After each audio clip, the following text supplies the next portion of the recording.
This is Business Plus and you're watching the Market Show. I'm your host Tariq Khan Javed.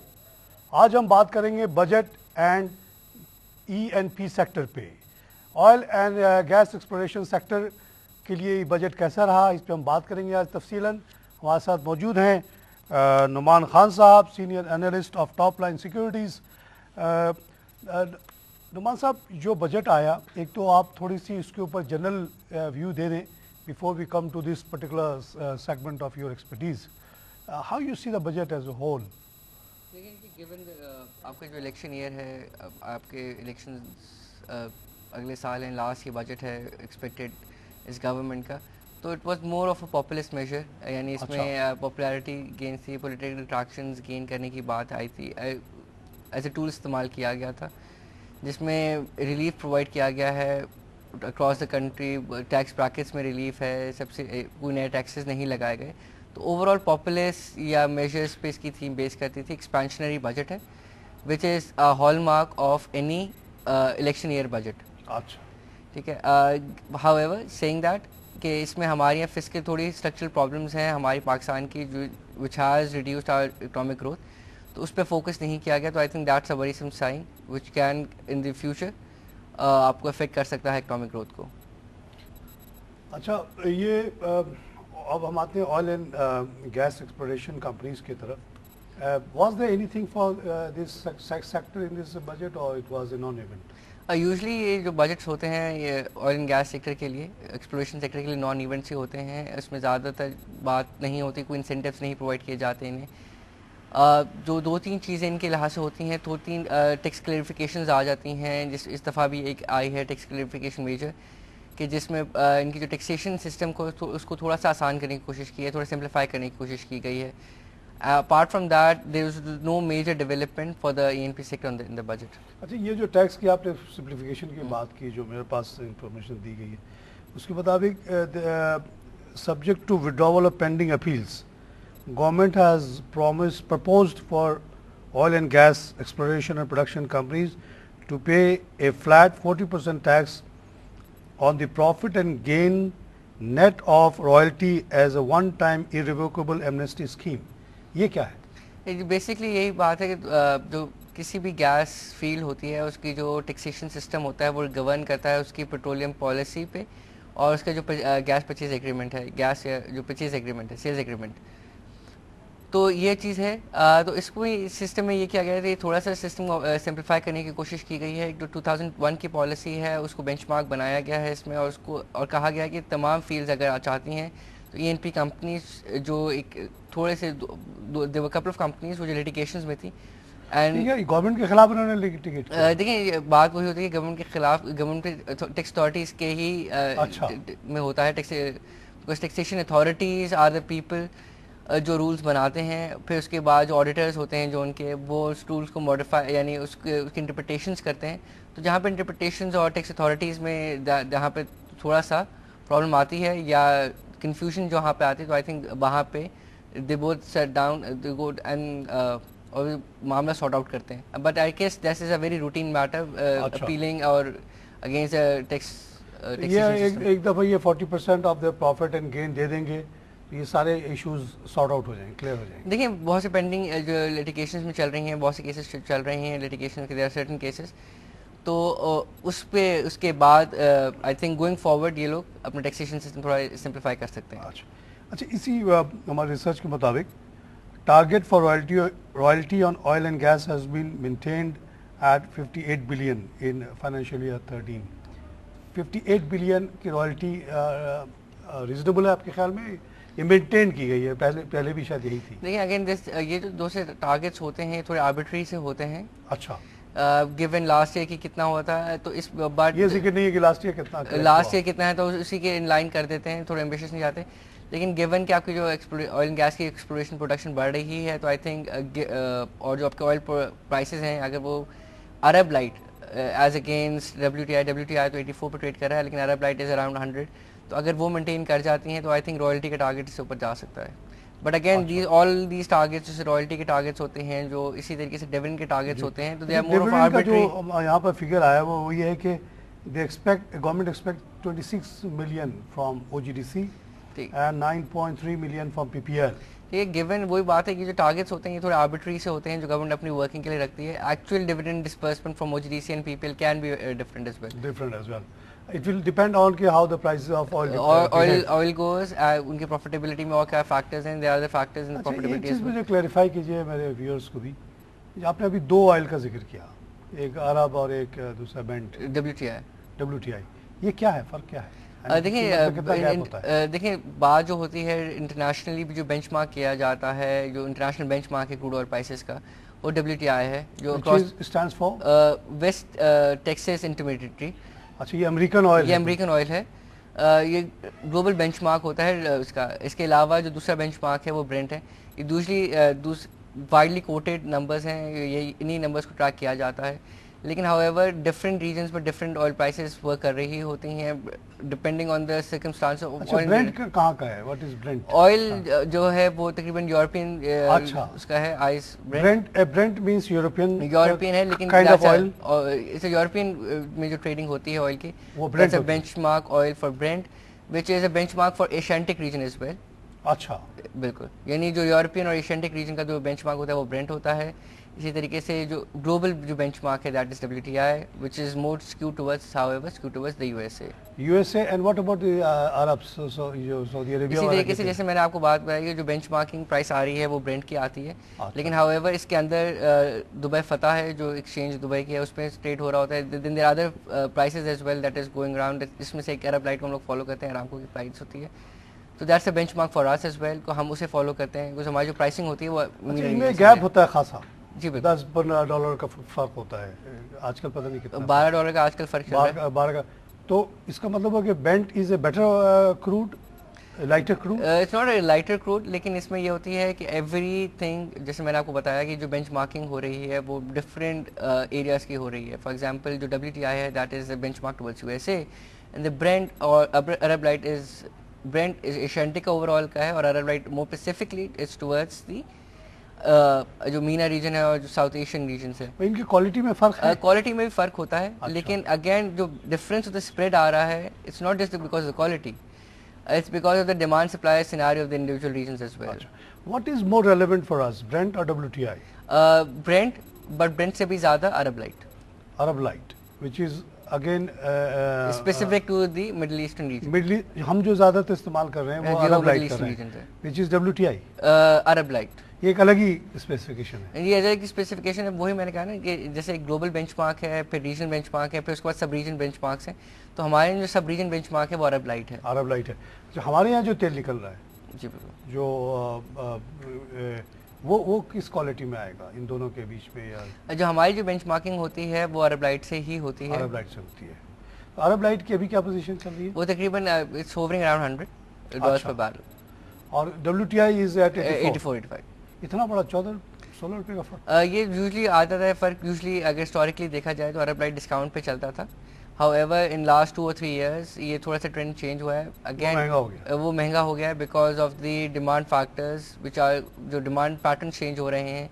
जो demand जो oil की आ रही है वो यूजली इमर्जिंग मार्केट से आ रही है. तो जो emerging markets and that particular towards Asia, जो एशिया में जो एरियाज को सप्लाई किया जा रहा है, जो उसका जो बेंचमार्किंग है, तो उसको थोड़ी प्रायोरिटी दी गई है. अच्छा, हमारे यहाँ जो एक्सप्लोरेशन की एक्टिविटी चल रही है इस वक्त, वो क्या उन्होंने एस्टिमेट या बजट में क्या रेट रखा होगा जिसके बेसिस पे उनकी फिजिबिलिटी बनी कि इस पहाड़ के अंदर जाके खोद लो, इस समुंदर में जाके एक्सप्लोर कर लो? इसका कॉस्ट भी आता है ना, जितने आप मुश्किल जगह जाएंगे कॉस्ट बढ़ता चला जाएगा. इसीलिए कहते हैं कि जब ऑयल प्राइसेस बढ़ती हैं तो एक्सप्लोरेशन बढ़ता है. बिकॉज उन जगहों पे जहाँ पहले जब $50 का पेट्रोल था वो नहीं कर सकते थे, अब 100 का है, इसलिए वो वहाँ पे जा रहे हैं. तो हम लोग ने यहाँ की कंपनीज ने कोई वर्किंग की हुई है कि कितने लेवल पे उनकी ये वायबिलिटी बनती है, फिजिबिलिटी बनती है? देखिए अगेन पाकिस्तान में अगर आप एक्सप्लोरेशन की बात करते हैं या फिर आप लिफ्टिंग कॉस्ट की जो बेंचमार्क होता है उसकी बात करते हैं, तो वो अक्रॉस द ग्लोब काफ़ी कंपेयर टू द ग्लोब बहुत कम है. हमारे $3 से $4 की लिफ्टिंग कॉस्ट आती है as compare to the industry average of around 7. तो हमारी बेंचमार्किंग ऑयल की काफ़ी कम होती है. लेकिन हाउएवर आपकी बात बिल्कुल ठीक है कि जैसे जैसे ऑयल प्राइसेस नीचे आती हैं तो जो प्रोजेक्ट्स होते हैं जो फीजिबल नहीं रहते। लेकिन पाकिस्तान में एज सच इतना ज़्यादा हिंड्रेंस नहीं होनी चाहिए, बिकॉज आपकी जो पॉलिसीज़ हैं प्रोग्रेसिवली गैस की बेहतर की जा रही हैं, प्राइसिंग बेहतर की जा रही है। इसी तरीके से जो ऑयल की प्राइस है अभी भी $100 पे चल रही है, अगेंस्ट जनरल परसेप्शन जो WTI को लोग फॉलो कर रहे होते हैं ग्लोबली, तो वो 84 पे है। लेकिन अक्रॉस द ग्लोब जो हमारा बेंचमार्क है अभी भी 100 पे, तो आई थिंक इतना ज़्यादा इफेक्ट नहीं आएगा आपका कहने का मतलब ये है कि जो भी PPL या OGDC तेल निकाल रहा है, हमारी रिफाइनरीज उसको 100 पे खरीद रही है। जी बिल्कुल, नॉट 100, उसमें थोड़ा सा डिस्काउंटिंग ऑफ क्रूड आता है। अच्छा, but that's another little complicated thing as well. Crude की डिस्काउंटिंग होती है जो थोड़ा सा part of the goes to the government. अच्छा, जिसको विंडफॉल लेवी कहते हैं। तो आप ये कह रहे हैं कि जो उनकी जो भी लिफ्टिंग प्राइस है वो कंफर्टेबल है, और उनकी जो एक्सप्लोरेशन कॉस्ट है या जो अवेलेबिलिटी है उनकी ब्रेक इवन जिस पे होगा प्लस प्रॉफिट होगा, वो काफ़ी नीचे है, इसलिए exploration should not suffer because of the recent decline in oil prices. Not the oil prices, profitability में डेफिनेटली इम्पैक्ट आएगा, प्रॉफिटेबिलिटी में इम्पैक्ट आएगा। लेकिन एक्सप्लोरेशन पे there are other factors that are at play as well, जिसमें I think मैं आपके show में पहले भी आया था तो उसमें बात की थी कि जो लॉ एंड ऑर्डर सिचुएशन है पाकिस्तान की, स्पेसिफिकली खैबर पख्तूनख्वा और Balochistan, the other areas as well, जो सर्कुलर डेटा है, they are other factors as well जो आर इन्फ्लुएंसिंग, जिसकी वजह से एक्सप्लोरेशन एक्टिविटी कम हो रही है, not just not the oil price. Nawaz साहब यहाँ पे ब्रेक लेना पड़ेगा। नाज़रीन, हम लेते हैं एक छोटा सा ब्रेक के बाद फिर आगे।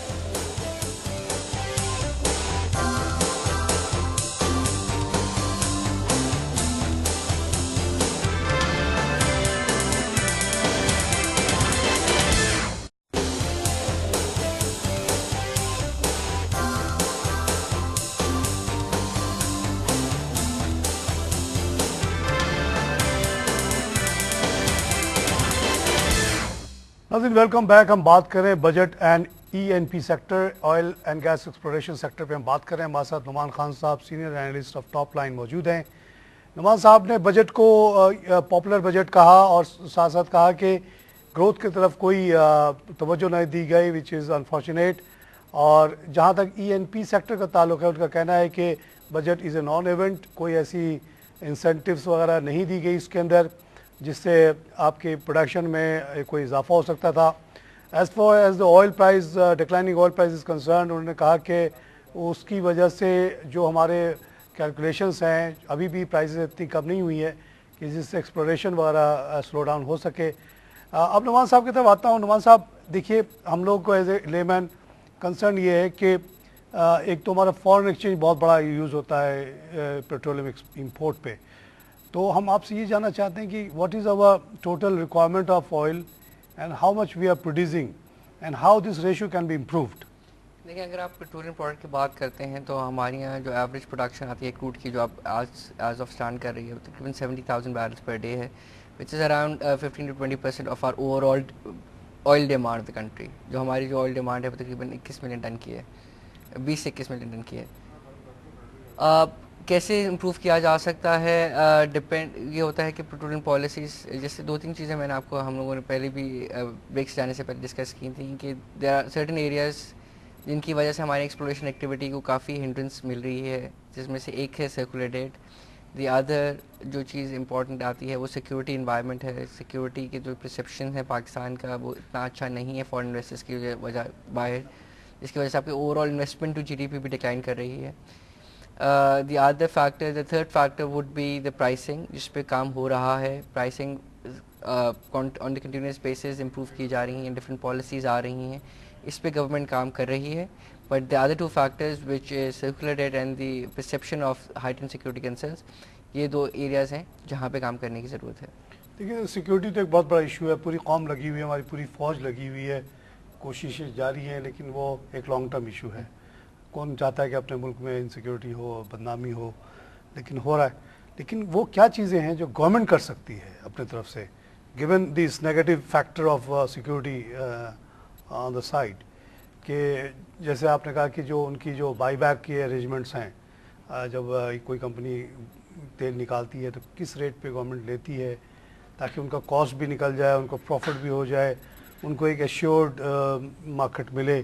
इस तरह की चीज़ें जिसको हम पेट्रोलियम पॉलिसी प्रॉब्ली हम कहते हैं। जी बिल्कुल, उसमें क्या हो सकता है? देखिए पेट्रोलियम पॉलिसीज अगर आप देखें फ्रॉम पूरी इसकी अगर आप हिस्ट्री देखें तो सक्सेसिवली काफ़ी प्रोग्रेसिव पेट्रोलियम पॉलिसीज आई हैं। अच्छा। जिसमें जो हमारी जो बेंचमार्किंग होती है क्रूड की, वो हमेशा ज़्यादातर काफ़ी अर्से से बल्कि हमेशा से ही इंटरनेशनल ऑयल प्राइसेस पे ही रही है। दूसरी चीज़ ये है दैट इज़ समथिंग, जो पेट्रोल की जो क्रूड की प्राइसिंग है, I think that has not never been an issue. जो इशू आता था जो एनपी कंपनीज को आता था, वो गैस की प्राइसिंग का आता था, एंड दे थॉट कि गैस की प्राइसिंग इज़ एबनॉर्मली लो की जो प्राइसिंग की। चलिए बहुत अच्छा हुआ आप गैस पे आ गए। अब हम पेट्रोल को छोड़ते हैं, गैस पे आ जाते हैं। गैस के लिए आपको पता है कि आजकल राइटिंग हो रही है, गैस नहीं मिलता केसी को, तो केसी प्रोड्यूस नहीं करता तो लोग सड़कों पे निकल आते हैं। फैसलाबाद वालों को गैस नहीं मिल रहा तो वो रोडों पे आए हुए हैं। तो गैस के बारे में ओवरऑल एक सिचुएशन बताइए कि यही कंपनी जो पेट्रोल निकालती है वो गैस भी निकालती है, मेरा ख्याल है। तो how is the gas policy? Petroleum policy तो आपने कहा ठीक है जी, देखिए वही बात होती है कि जो गैस एक्सप्लोरेशन होती है, पूरी ओवरऑल जो एम्बिट आता है वो पेट्रोलियम पॉलिसीज़ के अंदर ही आता है, जिसके अंदर ऑयल भी होता है की प्राइसिंग भी होती है, गैस की प्राइसिंग भी होती है, टैक्सेशन इश्यूज भी होते हैं, and everything else as well. तो जैसे मैं बात कर रहा था कि गैस की जो प्राइसिंग है सक्सेसिवली उसको प्रोग्रेसिवली बेहतर बनाया जा रहा है। यानी जो हम लोग पहले जो 2.5 BTU की प्राइस होती थी, जो सुई उसकी बेंचमार्क है वगैरह, इसको अब बेहतर करके 3.5 to 4 अब जो बात आ रही है वो 5 पर MMBTU की आ रही है। तो सक्सेसिवली बेहतर तो बनाया जा रहा है प्राइसिंग को। लेकिन इसके अलावा जो दूसरा इशू है वो आपके UFG लॉसेस का है। आई थिंक वहाँ पे इनएफिशिएंसीज काफ़ी क्रीप इन कर रही हैं। UFG लॉसेस को कंट्रोल करने की ज़रूरत है, जिसकी वजह से ओवरऑल आपका जो गैस सिनारियो वो बेहतर हो। जो लॉसेस हो रहे हैं, फॉर एग्जांपल जो हमारी ओवरऑल जो प्रोडक्शन है that is around 4.2 billion cubic feet per day. जो हमारी डिमांड है दैट इज़ अराउंड 3.4 3.5, तो इस हमारे तकरीबन 800 की कंजम्पशन का फ़र्क है। डिमांड सॉरी मैं कह गया, कंजम्पशन जो है हमारी 3.4 के करीब है BCF डी। तो वो तकरीबन 600-700 MMCFD का शॉर्टफॉल दरमियान में आता है। I think that needs to be bridge, जो हम लोग लूज़ कर रहे हैं गैस को for one reason the other, and that gap needs to be reduced, जिसकी वजह से इमीडिएटली इंक्रीज आ सकता है आपकी गैस सप्लाईज में। द अदर इज़ जो गवर्नमेंट ऑलरेडी कर रही है, प्रोग्रेसिव पॉलिसीज़ दे और एक्सप्लोरेशन हो तो और गैस बेहतर हो।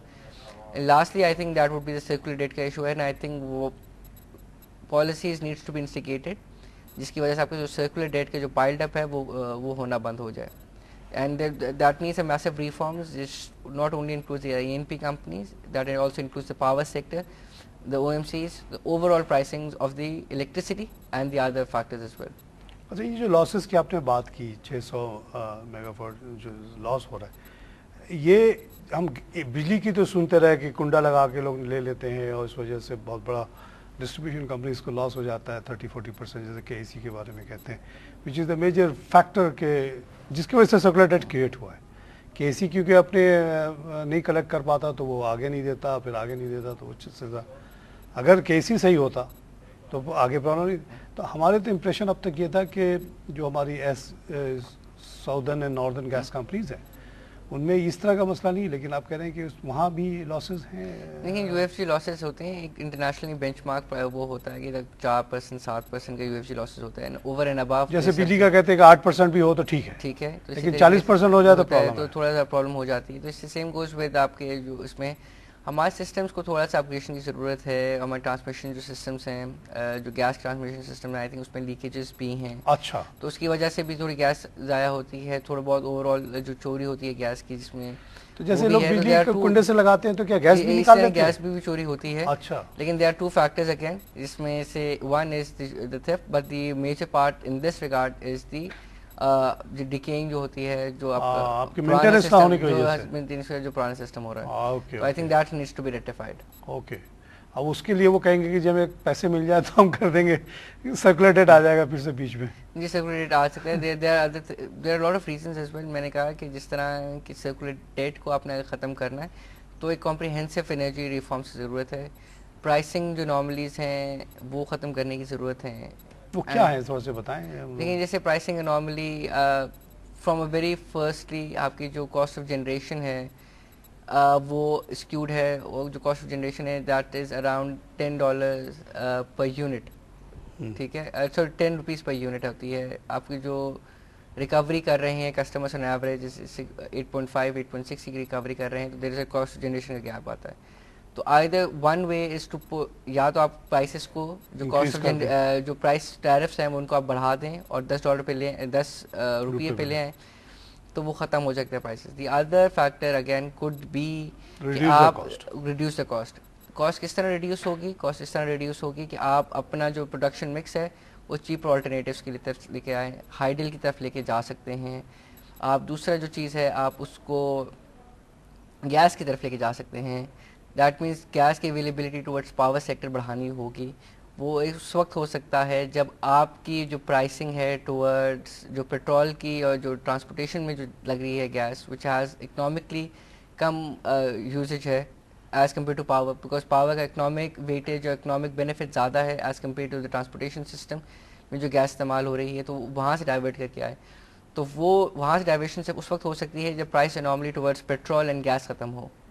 अच्छा, इसी वजह से ये बढ़ाते जा रहे हैं गैस की प्राइस? इसी वजह से प्राइस बढ़ाते जा रहे हैं कि अच्छा, लोग इसको छोड़ें और ताकि एनर्जी की तरफ डाइवर्ट हो। So there are a lot of price anomalies हैं। ये मैंने आपको एक प्राइस anomalies का जिक्र, there are 2 price anomalies इसके दरम्यान मैंने आपको जिक्र किया। There are other areas as well जहाँ पे फोकस करना चाहिए, जिसमें से privatization of DISCOs and GENCOs भी है, इनएफिशिएंसी जो allocation of gas towards higher utility जो हैं कंपनीज हैं जो ज़्यादा एफिशिएंट हैं उनकी तरफ यूटिलाइज करने की ज़रूरत है। तो there is a massive, there comprehensively आपको रिफॉर्म करना होगा आपको एनर्जी सेक्टर को to come up with a circular debt to end circular debt once and for all। ये मतलब एक पैकेज ऑफ रिफॉर्म्स की आप बात कर रहे हैं, ये एक दो बात नहीं है, वो काफ़ी हिम्मत चाहिए हुकूमत को।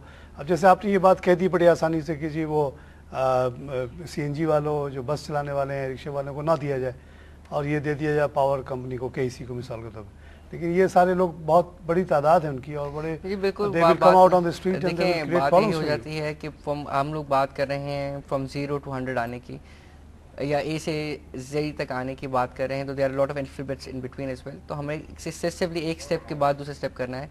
We need to develop short term measures, medium term measures and then long term measures as well. तो यानी ओवरऑल कॉम्प्रिहेंसिव प्लान बनाना है जिसमें से स्टेप 1 हमने ये करना है, स्टेप 2 हमने ये करना है, स्टेप 3 ये करना है। I am not at all saying कि सारे के सारे स्टेप एक वक्त में कर दें और एक साथ ही सारे, बहुत मुश्किल हो जाता है। हाँ, लेकिन ये काम है कि आप एक स्टेप पहले बताएंगे सबसे पहले हमने ये काम करना है, the other would be this, third would be this, the road map आपको डेवलप करना पड़ेगा।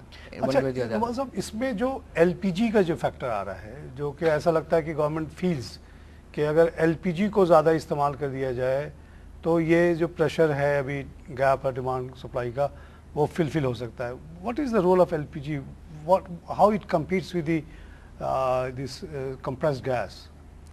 देखिए LPG की जहाँ तक बात करते हैं वो ज़्यादातर वो भी इम्पोर्टेड ही होगी, जो प्राइसिंग होगी वो भी इम्पोर्ट से होगी। However what will happen is कि जो आपका इम्पोर्ट बिल को सब्स्टिट्यूट किया जाएगा towards from a higher furnace oil यानी या हायर गैस या गैसोलीन की जो प्रोडक्ट्स होती हैं जो ट्रांसपोर्टेशन इस्तेमाल होती हैं, गैसोलीन एंड गैस ऑयल को ट्रांसपोर्ट करके LPG which is comparatively cheaper. अच्छा, लेकिन हाउएवर उसकी अवेलेबिलिटी इंश्योर कराना because of the pricing, because there is a price anomaly in that area as well. अच्छा, कुछ जो प्राइस एनॉमलीज हैं there certain which is favouring certain players in the market, ठीक है। तो वो प्राइस एनॉमली गवर्नमेंट कोशिश कर रही है हटाने की। तो जब तक वो प्राइस एनॉमलीज खत्म नहीं होंगी तो I think LPG will never be, LPG उसके बाद ही हम देख रहे हैं कुछ पेट्रोल पंप्स में अब LPG के भी वो लग गए हैं और गवर्नमेंट इश्तहार भी बड़े आ रहे हैं कि LPG is more efficient and more better for your car and this and that. तो अभी जो हमारे ये लोग हैं मिनिस्ट्री वगैरह की, ऐसा लगता है कि सारा फोकस इस पर है कि LPG के यूज़ को बढ़ाया जाए और CNG के यूज़ फॉर ट्रांसपोर्टेशन कम से कम किया जाए। हमारे से इस पर हम बात करेंगे, अभी एक लेना है जैसे एक छोटा सा ब्रेक। नाज़रीन हम लेते हैं एक छोटा सा ब्रेक के बाद फिर आते हैं।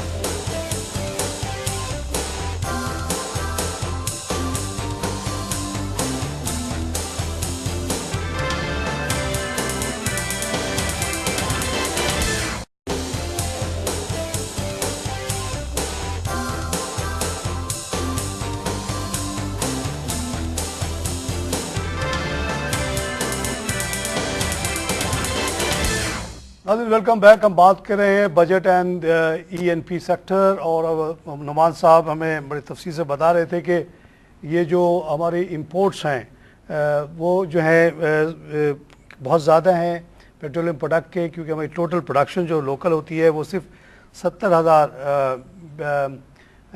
बैरल होती है, जबकि हमारा टोटल रिक्वायरमेंट जो है 250 की है।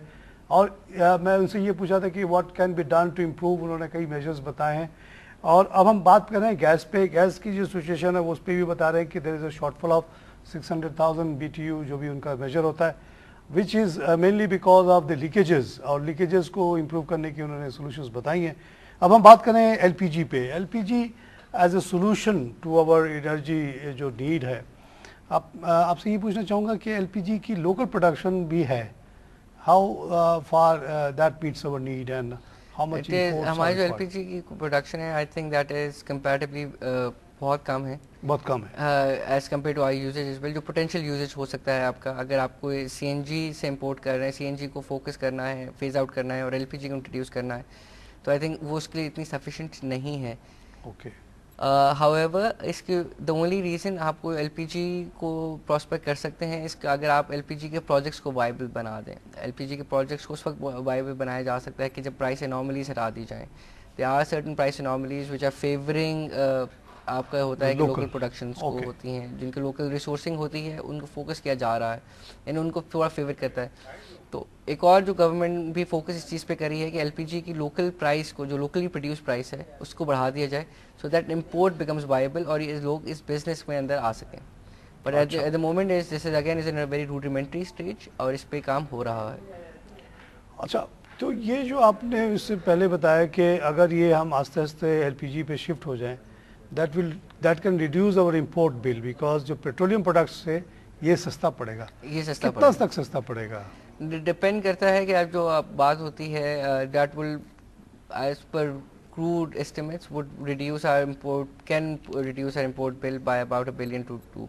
अच्छा, crude estimates हैं जो मेरे जहन में भी आए हैं। अच्छा, हमने मार्केट में खबरें सुनी थी कि जब अमेरिका हमें अपोज कर रहा है कि आप ईरान से गैस ना लें, तो उन्होंने कोई अल्टरनेटिव भी दिया था कि we can provide LPG at a very cheap price, guaranteed for next 5-6 years. ये अगर वो ऐसी बात कर रहे हैं तो आपके ख्याल में कहाँ से सोर्स कर सकते हैं चीप LPG की एक इंटरनेशनल प्राइस होती है ना, बाहर जो मुल्कों में एक प्राइस होगी। How can US provide us cheap LPG? लेकिन there are lot of scenarios जो आते हैं, जो लॉट्स ऑफ न्यूज़ रिपोर्ट्स आती हैं, and which sometimes are misrepresentative as well, और समटाइम्स होता ये है कि उसे मिस इंटरप्रेट किया जाता है। तो इसमें से I think this is one of the solution as well कि मुझे जहाँ तक याद है उन्होंने कहा था कि जिस रेट पे आप ईरान से लेना चाह रहे हैं उससे 1/3 पे हम आपको LPG देते हैं। देखिए, बात वही हो जाती है, मोडालिटीज़ ऐसा जब तक सामने नहीं आती, देयर आर सर्टेन मोडालिटीज़ होती हैं विच आर द कैच, जो कोवेनेंट्स होते हैं, वो डिटरमिन करते हैं कि how the feasible the project is. बहुत सी बातें होती हैं मीडिया में आती हैं जो जिसकी मोडालिटी सामने नहीं आती, तो अगेन उस पर बात करना आई think that would be a little premature. It looks unlikely, because जो भी प्राइस है, करीब तरीन जो हमारे पास सोर्स ऑफ LPG है वो सबसे बड़ा तो ऑफ कोर्स कतर है, या उसके बाद अगर आप देखें तो जहाँ भी ऑयल प्रोड्यूस होता है वहाँ ये रिफाइन होता है, वहाँ पे LPG भी निकलता है, तो मिडिल ईस्ट के और मुल्कों से भी आ सकता है। तो उसकी एक इंटरनेशनल प्राइस है, उसको आप किसी कोई गवर्नमेंट तो नीचे ला नहीं सकती, और इस तरह की बातों पे ध्यान देना ही बेकार है। उनका बस ये है कि आप ईरान से ना लें और बाकी सब। देखिए, इसी तरीके से गवर्नमेंट भी है, गवर्नमेंट भी अब जो हमारी जो गवर्नमेंट है, बहुत से स्टेप्स हैं which they have taken at difficult steps जो होते हैं, जिनको प्राइसेस को, पेट्रोल प्राइसेस को इंटरनेशनली बेंचमार्क करना और पास ऑन कर देना, that was a very difficult decision for the government. इसी तरीके से गैस सेस लगा देना, that was a very difficult decision, तो गवर्नमेंट कर रही है। इसी तरीके से गवर्नमेंट और भी बहुत से काम कर रही है विच इज़ लाइक आपकी अनपॉपुलर हैं, लेकिन but they makes a lot of economic sense as well. इसी तरीके से गवर्नमेंट जो आपके एनर्जी बेस को भी चेंज करने की कोशिश कर रही है, जिसमें LPG है, LNG के प्रोजेक्ट्स हैं which are in the pipeline, उसमें थोड़ी सी हिंड्रेंसेस हैं। I think the government will be focusing on to reduce that. तो आई थिंक आपके एनर्जी बेस में साहब बड़ी मालूमाती बातें हुई आपसे, I learned a lot, thank you for your contribution. नाज़रीन, budget and ENP sector, oil and gas exploration sector, पे ये तफसीली आपने बात सुनी, नुमान साहब ने बहुत सारी बातें हमें बताई हैं। उनका ये कहना है कि LPG could help us if we can find cheap source of from Qatar and other places, but जो लोकल प्रोडक्शन ऑफ LPG है उसकी कीमत अभी इतनी कम है कि ये इंपोर्ट अभी जो है ना वाइबल नहीं है। इसके लिए ग्रेजुअली जो है ना इसकी प्राइस बढ़ानी पड़ेगी। ही फेवर्ड द फैक्ट के CNG पे जो सेस लगाया गया है, जिसकी वजह से CNG की prices is coming close to the petroleum, और उसकी वजह से डिस्करेजमेंट होगी, क्योंकि इनका अपना ख्याल है कि ये जो गैस है इसको ज़्यादा हमें पावर सेक्टर में इस्तेमाल करना चाहिए, न कि गाड़ियों के लिए। और उस अल्टरनेटिव के तौर पे अगर हम LPG की तरफ जाते हैं, that would make lot of sense. Overall उन्होंने हमें जो बात कही आज के बजट से कोई ख़ास उसमें कुछ नहीं था ENP सेक्टर के लिए, लेकिन इसके बावजूद वो उनका कहना है कि despite that and the fact के रुपीज़ इज़ फॉलिंग एंड ये अब ऑयल की कीमतें कम हो रही हैं, एक्सप्लोरेशन पे सच कोई इतना फ़र्क नहीं पड़ेगा और एक्सप्लोरेशन ऐसी कंटिन्यू करेगी। गवर्नमेंट अगर लॉ एंड ऑर्डर को इम्प्रूव कर ले तो बहुत सारे एरियाज़ जो अभी खाली पड़े हुए हैं वहाँ एक्सप्लोरेशन शुरू हो सकती है, शायद बहुत बड़ी बड़ी डिस्कवरी पाकिस्तान में हो जाए। ये बहुत बड़ा इशू है, इसके लिए of course we have to wait till our forces get control of all the areas properly. उसके बाद सर्वे होगी और वहाँ से फिर एक्सप्लोरेशन करेंगे। नाज़रीन, हमारे प्रोग्राम पे फीडबैक के लिए हमारा एड्रेस नोट कर ले, feedback@businessplusTV.pk। आप फीडबैक देंगे तो हमारा प्रोग्राम इम्प्रूव होगा। और इसी के साथ मैं आज का प्रोग्राम ख़त्म करता हूँ। खुदा हाफिज़।